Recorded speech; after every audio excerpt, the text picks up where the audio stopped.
Do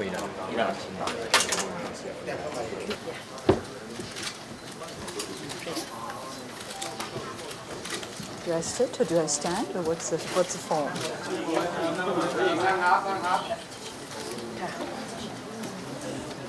Good morning, everyone. สวัสดีค่ะทุกท่านนะคะI think you don't need any introduction here, and those who need a headphone, please pick up the headphone right now, and or raise your hand. We pass on the headphone. I need a headphone too. You don't need. I see.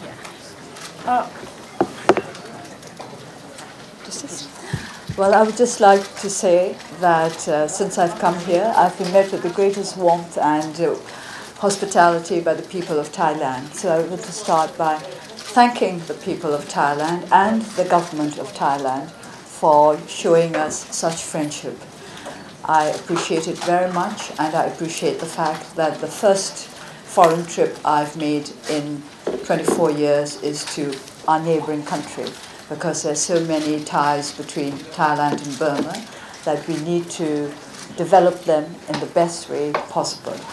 I do not have much more to add to it, just to say thank you. Thank you very much, and I hope that I'll be able to answer your questions satisfactorily. I think we have already the first question here. Can you please pass the microphone very quickly? This one here, and you just read another one here. Please go ahead. Please say your name as well. Thank you. Good morning. It's Christiane Oehlrich from German Press Agency. My question is, wherever you go, there are crowds gathering, everyone's listening to what you say. Where do you think you can be more effective, as a member of parliament at home or on the world stage? At home. I think charity begins at home, and work begins at home too. Please, on this side. Good morning, Dol and Suchi. I'm Sri Jagarani from CNBC TV. I want to talk about the international dimension. China is a major investor in your country, continues to be a major investor in your country. How do you reconcile that with China's human rights record, number one? And number two, what's your message to pro-democracy activists and human rights campaigners in a country like Syria, and what would be your message to their government? First of all, China. A lot of people now are talking about what the position of Burma will be now that we are starting to engage, or rather our government is starting to engage more with the United States, and how it will affect our relations with China. I am always very concerned when Burma is seen as a battling ground for the United States and China. It should not be so.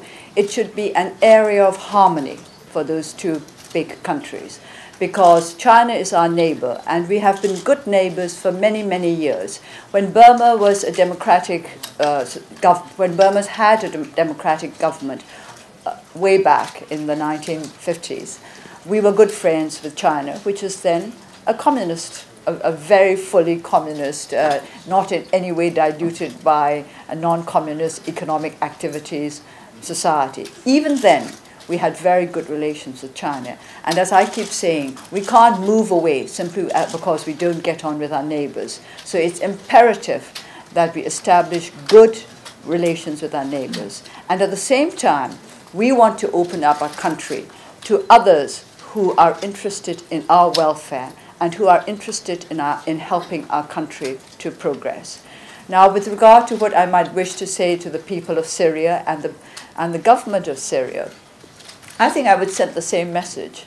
Human values are the same everywhere. Whether you are one of the people or whether you are somebody in the government, if you remember that each human being has a right to his inborn dignity, then I think we'd all be all right. If both governments and peoples were to recognize and accept this, I think there would be so much less trouble in this world. Please. Thank you. My name is Bawan Hong from Thai News Agency. Ms. Suchi, I would like to ask you, how would you connect your struggle all these years to the plight of Burmese overseas workers? And actually, what would be your suggested long-term solution when you said you would bring them home? Thank you. Well, I suggested, it's very simple, isn't it? We've got to make our country a place where they can come home to. Security, that means economic security, and peace, that means political peace.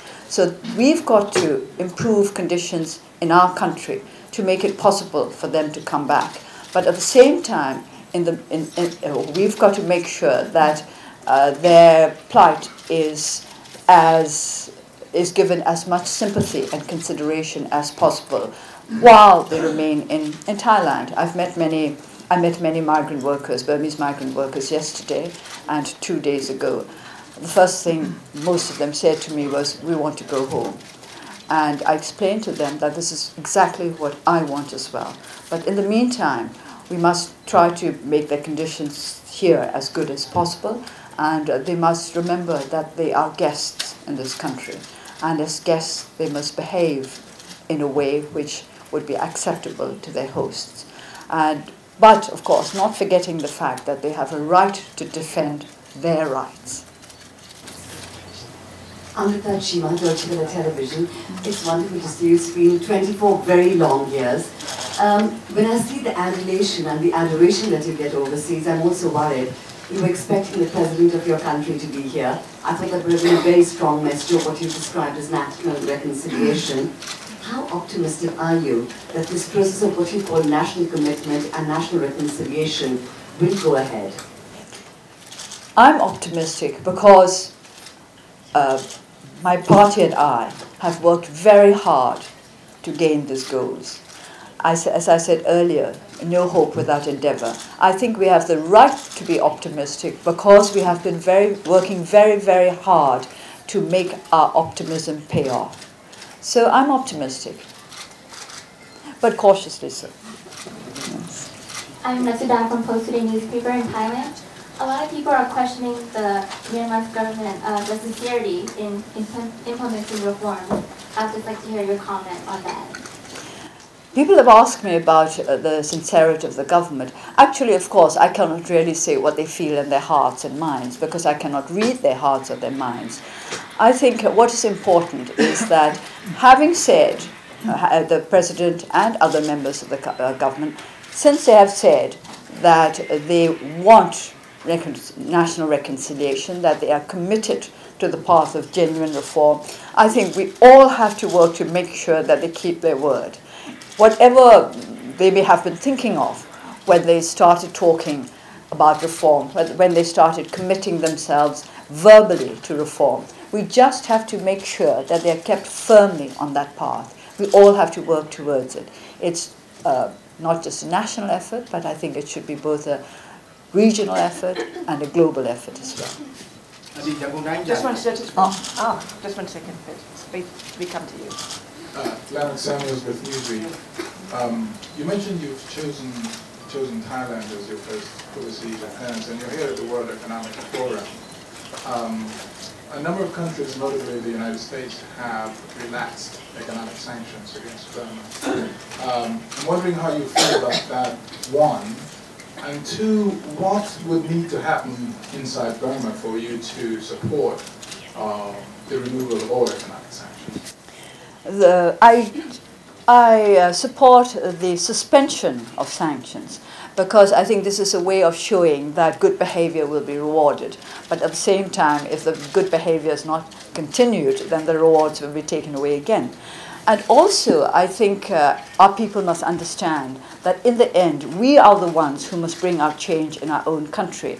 And there should not be over-dependence on what is done by the international community. They say that God helps those who help themselves, and I'm sure that the international community helps those who help themselves too. So we want our people to commit themselves to progress and reconciliation in our country. And as we commit ourselves strongly, I'm sure that we will get the right kind of international support. Nothing succeeds like success, you know that. Martin Petty from Reuters. You mentioned it's important that you monitor the commitment of the government, in particular the president. Were you disappointed to find out that he decided to postpone these visits so he wouldn't be here at this forum at the same time as you? Is that why he postponed the visit? Did he tell you so? That's not the reason, but were you disappointed? I think everybody... I can't say I'm really disappointed because I think the energy minister is going to speak in his stead, and as I said earlier, we're in need of an energy policy. So I would be very much interested in what he has to say. I do believe in the sincerity of the president when he speaks of his commitment to reform. But of course, I also recognize that he's not the only person in government. And as I keep repeating, there is the military to be reckoned with. Andy, yang kau channel coba memang cuma pemalu maybe yang di video Andy English di TV bang Andy.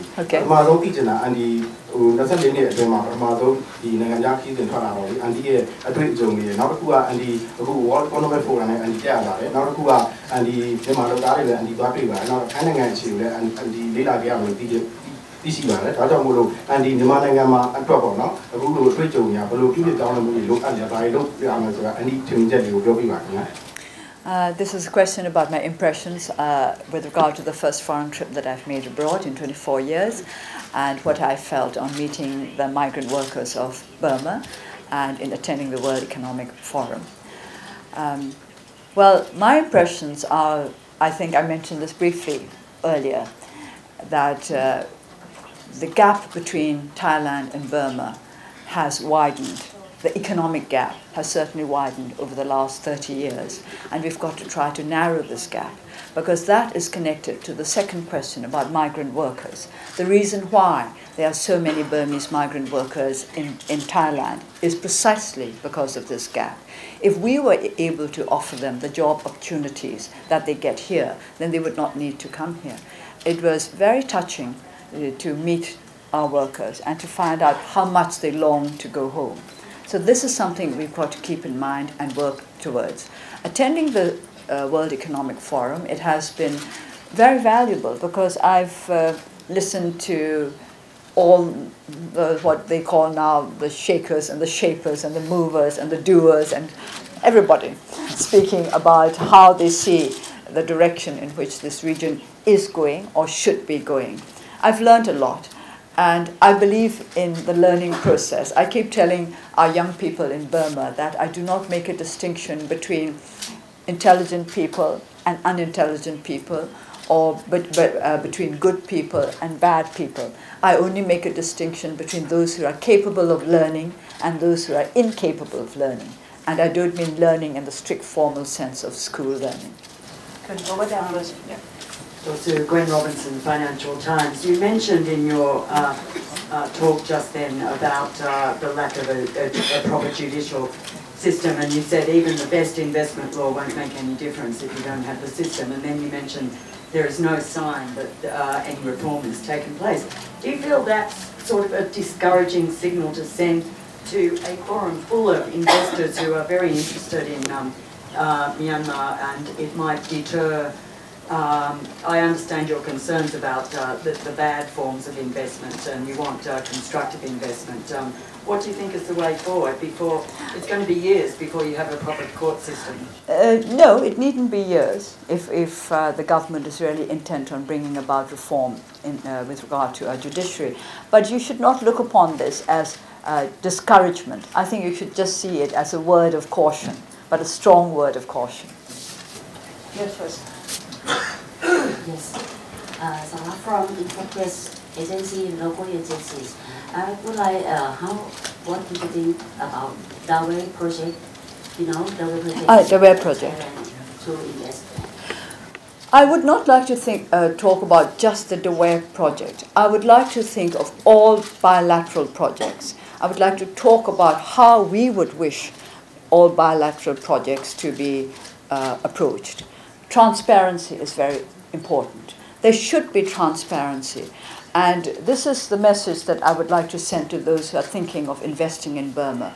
Please make sure that whatever you do is transparent. Not just investments, but aid as well. Development aid, humanitarian aid.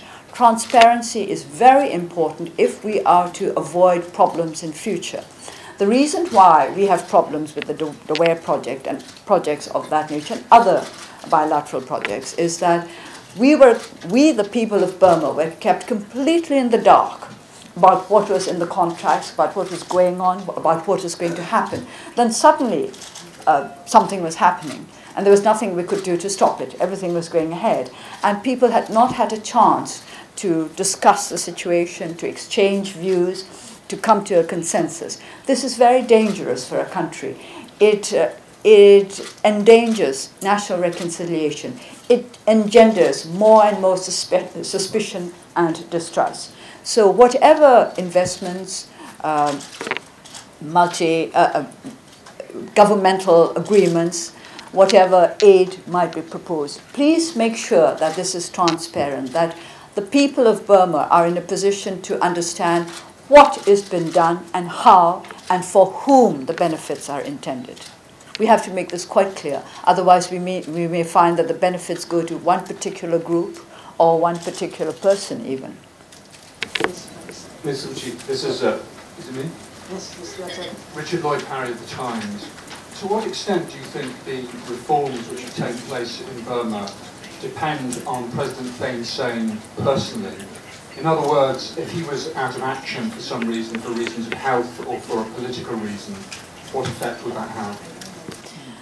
This is a difficult question to answer, because if you assume that for some reason or the other President Thein Sein may not be continuing in his present position, then we also have to ask who is going to be to replace him. And unless we know the answer to that question, we cannot tell what the consequences of such a change are going to be. Hi, Dan Cook here with Bloomberg News. I was just wondering if you could elaborate. You talked about job creation in your speech. Can you just elaborate on which industries you would like to see invest in Burma to accomplish that? And can you talk about whether the investment laws on the books now help to achieve that? Well, we do not know. I understand that there's an investment law in the works. Now, that is another instance of lack of transparency. We only know the details of the laws once Parliament has approved them, and then they become law. But ideally, of course, people should be aware of what is going on before the decision is made, and then people can protest or support or make suggestions. But I can't answer your question because I don't know the details of this new investment law in the making. Whether or not these laws will help towards reform, I cannot answer at the moment. We'll go on this side and then we'll go on that side. Simon Rockling, filing for Irrawaddy News Magazine and Christian Science Monitor.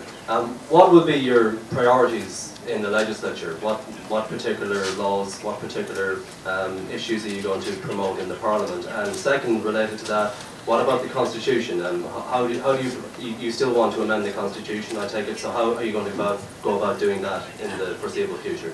I omitted answering a part of your question. What kind of, if you don't mind, I think I'll go back to that question, because you asked what kind of industries, what kind of investments I would like to promote. I have to say that I'm not sure I should say this. I do have some in mind, but if I were to say I would support certain kinds of investments, then I might be giving the kind of signals I should not be giving at the moment. But let me say that I'm thinking in terms of low-hanging fruit, because we require quick creation of jobs. I'm sorry, I must come back to you now. Could you just repeat your... What are your legislative priorities? Yes. Well, the first thing I would like to do is to make sure that we have a parliamentary calendar. I don't know when the National Assembly is going to convene, and that makes life very difficult for us because we can't arrange our timetable to suit our work. And I think this is a practical matter. But there's a lot of talk about new laws, and sometimes I think too many new laws are coming out too quickly, and especially too quickly without the right transparency, so that these laws are out before we know what are the details, and it's difficult for us to digest them. I would say that there are enough good laws in the country to go along with, but what we need to do is to remove the unnecessary restrictions. For example, the licensing laws, or, well, some are not even laws, but the licensing practices which restrict the activities of our people, which quite an obvious one is the requirement for license with regard to the sale of cell phones. This means that we cannot promote the distribution of cell phones as much as we would wish to. And I think all of you agree that cell phones are very important in both the political and economic opening up of any country. And on the Constitution? The Constitution will take a little bit more time. I don't know whether you're aware of the fact that in accordance with the Constitution, if we want to make any amendments, we require more than 75% of the votes. Now, more than 75%, please note, not 75%. So as 25% of the members of the National Assembly are those nominated by the military, that means that we have to win over all the civilian MPs, plus at least one soldier. Now, that one is going to be the toughest job of all. We will take 2 more questions and then we have to wrap up. Puneet Singh from the DVC. We see you? Okay. Yes. Yeah. Ms. Suchi, you just mentioned about investing in Burma and the whole thing about the cell phone licensing law. The opportunities in Burma and Myanmar are very well documented, but having attended a lot of sessions at the WEF, there seems to be a concern among industry leaders that though the opportunities are there and the wages are low compared to the other parts in the region, the skill set and infrastructure may not be in place to tap into those opportunities and turn them around into actual economic benefit for firms as well as the country. What needs to be done to address that? Does the investment come first, or do you put in the infrastructure and the skill set first? It'll have to go in tandem. I don't think we can wait for investment to take place before we see to our infrastructure, nor can we do it the other way around. We can't wait for investment to come until we've seen to our infrastructure. It will have to go in tandem. For example, take my constituency. Of course, I'm trying to promote it as much as possible. Now, the roads there are very bad. During the monsoon, some of the roads are impassable. And it gets to a point where in some villages, children can't go to school because they have to go to schools in other villages. And as the roads are impassable during the rains, they just sit in their homes during the rains. And of course, that affects their education. So we can't really wait for investment to come before we start on infrastructure.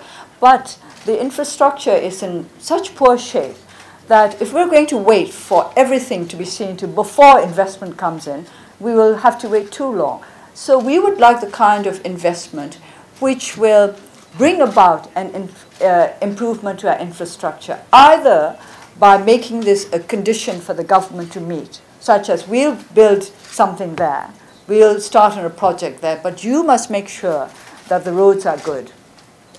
Or perhaps in some cases, the investors themselves will take care of part of the infrastructure building. These will have to go together. You know how it is. People have only a certain number of years in which to live, and they want to see improvements during their lifetimes. It's all right talking about jam today and jam tomorrow, but jam for this generation or jam for the next is too much to expect of people. We will take one last question. Yes, I'm Oman from Nation Channel. Dosuchi, what is your emphasis on the telecommunications and social media of Burma? What and when is the best time for us to add you on Facebook? I can't answer this question because it's a matter of time availability. I'm not on Facebook because of for technological reasons, but it's just that I won't be able to fit it into my timetable at the moment. So as soon as I'm able to fit Facebook in, mind you, you never know what will happen with the technological revolution. Facebook may be old hat tomorrow. In that case, I won't go on Facebook. Thank you very much. Thank you, Mr. Ong. Thank you. Well, thank you, all of you. And I have to say that I have found the media particularly supportive. Thank you very much.